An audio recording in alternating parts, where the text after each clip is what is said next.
Hello guys, চলে এলাম আজকে আমাদের উইকলি টেকারটা দ্বিতীয় পর্বে। আজকের পর্বে থাকছে এইচটিসির নতুন ডিভাইস এইচটিসি X10, OnePlus 3 এর পরবর্তী ডিভাইসের নাম OnePlus 5 চুজ করেছে OnePlus company. Samsung Galaxy S8 এর প্রি অর্ডার শুরু হয়ে গিয়েছে।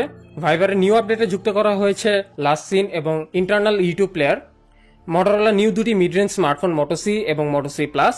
নিকনের নতুন কম দামি 4K ভিডিও রেকর্ডিং ক্যামেরা এবং লাস্টলি অ্যান্ড্রয়েড গেমারদের জন্য সুখবর, খুব শীঘ্রই আসছে মডার্ন কম্বাট ভার্সেস।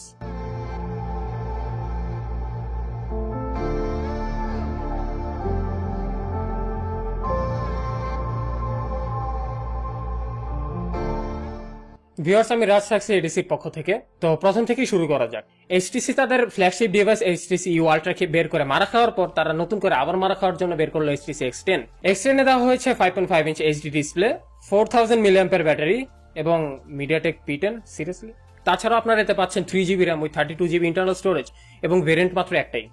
তবে ইন্টারনাল যেমনই হোক, ফোনটির আউটলুক বা ডিজাইন খুবই দারুণ ছিল, কিন্তু এইচটিসি কেন এরকম একটা দারুণ ফোনের সাথে এরকম একটা ধসাভাঙ্গা একটা প্রসেসর কেন দিলাম আমি আজও বুঝতে পারছি না।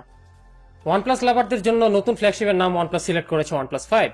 কেন 4 স্কিপ করে 5 করলো জানি না, যদিও স্যামসাং স্কিপ করেছিল তাদের গ্যালাক্সি S8 সিরিজের সাথে নোট লাইন আপের একটা সামঞ্জস্যতা রাখার জন্য, কিন্তু কেন যে OnePlus কোম্পানি 4 স্কিপ করলো আমার কোনো আইডিয়াই নেই। হ্যাঁ, তবে কিছু স্পেসিফিকেশনের ব্যাপার আছে। OnePlus 5 এ আপনারা পাচ্ছেন স্ন্যাপড্রাগন 835, 6GB অথবা 8GB র্যাম, ব্যাটারিটা একটু কম মনে হলো, 3000 মিলিঅ্যাম্পিয়ার ব্যাটারি, এবং এইটুকুই মোটামুটি আমরা জানতে পেরেছি। আরো ফিচার ডিটেলস এবং ডিজাইন সম্পর্কে আমাদের কোনো আইডিয়া নেই, ভবিষ্যতে হয়তো আমরা জানতে পারবো। স্যামসাং কোম্পানি তাদের latest flagship Samsung Galaxy S8 এবং S8 প্লাস এর প্রি অর্ডার শুরু করে দিয়েছে বাংলাদেশে। এই ব্যাপারে বিস্তারিত তথ্য আপনারা মোটামুটি তার ফেসবুকের অফিসিয়াল পেজেই আপনারা জানতে পারবেন। তাছাড়া এর প্রাইসটা আমরা মোটামুটি জানতে পেরেছি, এর প্রাইস 80,000-এর কাছাকাছি হবে। ভাইবারের এবার নতুন আপডেটে যুক্ত করা হলো ফেসবুক মেসেঞ্জারের মতো লাস্ট সিন অপশন এবং ইন্টারনাল ইউটিউব প্লেব্যাক।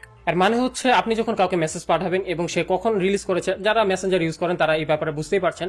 এবং আরেকটা মজার বিষয় হচ্ছে, আপনি এবার মেসেঞ্জারে যদি কখনো ইউটিউবের কোনো লিঙ্ক শেয়ার করে থাকেন, সেই ভিডিওটি আপনাকে ইউটিউব অ্যাপস ওপেন করে দেখতে হবে না, আপনি ভাইবার অ্যাপসের ভেতর থেকে আপনি ইউটিউবের ভিডিওটি দেখতে পারবেন। মটোরোলা বেশ কিছুদিন আগে দুটি mid range budget smartphone release করেছিল বাজারে, যার নাম ছিল Moto G5 এবং Moto G5 Plus। সেই সুবাদে মটোরোলা এবার দুটি লো বাজেট স্মার্টফোন রিলিজ করতে যাচ্ছে, যার নাম হচ্ছে Moto C এবং Moto C Plus। দুটো ফোনেই থাকছে MediaTek processor, 16GB of internal storage, 5 inch HD display. Phone দুটোর মধ্যে পার্থক্য হচ্ছে র্যাম, ব্যাটারি আর ক্যামেরাতে। Moto C তে 1GB র্যাম, 2350 মিলিঅ্যাম্পিয়ার ব্যাটারি এবং 5 মেগাপিক্সেল ক্যামেরা, আর Moto C Plus এ থাকছে 2GB RAM with 8 megapixel camera এবং 4000 মিলিঅ্যাম্পিয়ার ব্যাটারি। এবার একটা ক্যামেরা নিউজ আপনাদেরকে জানানো যাক। নিকন D7500 নামের একটি 4K semi professional camera release করেছে বাজারে। এদের প্রথম 4K ক্যামেরা ছিল নিকন D500। এতে থাকছে 20.9 মেগাপিক্সেল CMOS সেন্সর এবং 3 অ্যাক্সিস EIS সহ বেশ অনেক কিছু ফিচার। যারা DSLR নিয়ে ঘাটাঘাটি করেন তারা একবার দেখে নিতে পারেন এটি। ফাইনালি আমার যে ফেভারিট নিউজটি তা হচ্ছে মডার্ন কম্বাট ভার্সেস আসতে যাচ্ছে খুব শীঘ্রই। মডার্ন কম্বাট 5 এর পর এটি তাদের নতুন গেম এবং তারা ফিলিপাইন্সে এই গেমটি সফট লঞ্চ করেছে। যদিও গ্লোবালি এই গেমটি কবে নাগাদ রিলিজ হচ্ছে তার কোনো নিউজ দেয়নি, তবে এটুকু বলতে পারি তারা খুব শীঘ্রই গেমটি রিলিজ করে দিবে।